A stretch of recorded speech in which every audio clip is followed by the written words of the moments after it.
Aisha radiallahu anha, the wife of the Prophet ﷺ, she shares with us a very personal moment in her life. She says, one day I was with Rasulullah ﷺ, and he was in a cheerful mood. So I said to him, Ya Rasulullah, make dua for me. So he said, Allahumma aghfir li Aisha. May Allah forgive Aisha. ما تقدم من ذنبها وما تأخر. And he continued, oh Allah, forgive Aisha all her sins, the past sins, the future sins, the ones that she commits in private and the ones that she commits in public.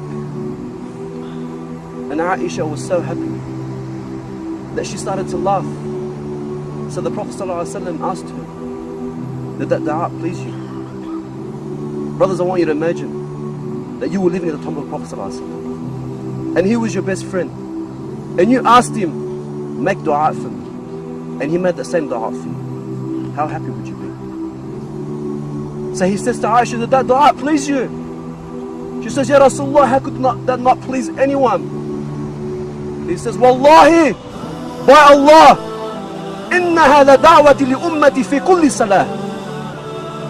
He says, by Allah, that is the same dua I make for my ummah in every single one of my prayers. The Prophet ﷺ made that same dua for me. How much does the Prophet ﷺ love us? He would cry in front of the Sahaba. He would cry and he would say, I miss my brothers, the ones that I love. And I would say, Ya Rasulullah, aren't we your brothers?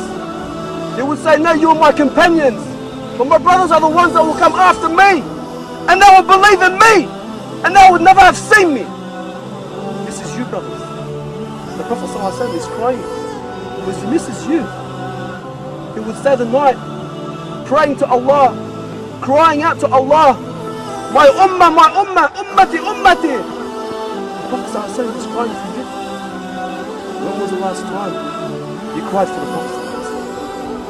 The Prophet would give khutbah and he would lean on a tree as he would give the khutbah, until they built him the minbar. The following week, standing on this minbar, the companions would say, we heard the tree crying like it was a little baby. The tree was crying because it missed Rasulullah ﷺ. If this tree, brothers, this tree which is not a living thing, is not obligated to love Rasulullah, was crying because it missed Rasulullah. And other people who say Muhammad is Rasulullah, are we not more worthy to cry for missing him than this tree? Are we not worthy? The companions will sacrifice so much. When the Prophet ﷺ passed away, and Bilal, the one who would call the adhan, he could not do it anymore. He would sit in the Prophet's mosque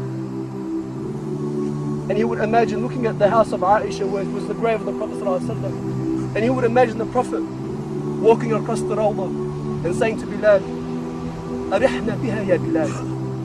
Comfort us with it, ya Bilal. Make the adhan for prayer.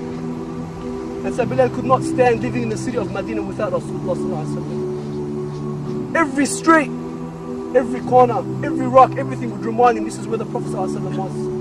So he leaves the city, as many companions did, going for jihad, until many years later, when Allah subhanahu wa ta'ala gave victory to the Muslims in Jerusalem, and the Sahaba would be reunited for the first time in so long since the death of the Prophet. And they would see Bilal, who had not given adhan for 6 years, and they would say to him, Ya Bilal, adhin lana, make adhan for us just one last time. And he would say, no, fa'adhurin, please, I can't, it's too painful. They would say, please, they ask Umar, Ya Amir al-Mu'mineen, please speak to him.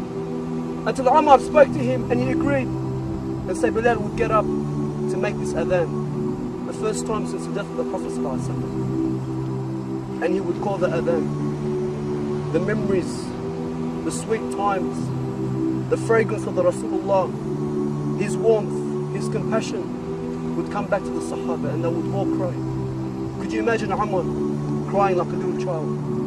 And Bilal would struggle through the adhan and he would continue until he would get to the part in the adhan, Ashhadu anna Muhammad Rasulullah, until he would break down and cry and he could not continue anymore. Many years later, when Bilal was on his deathbed, dying, and his wife would say to him, "What sorrow? What sorrow?" He would say, "No. What happiness? What happiness? What joy? For tomorrow I will be with the one that I love. I will be with Muhammad sallallahu alaihi wasallam."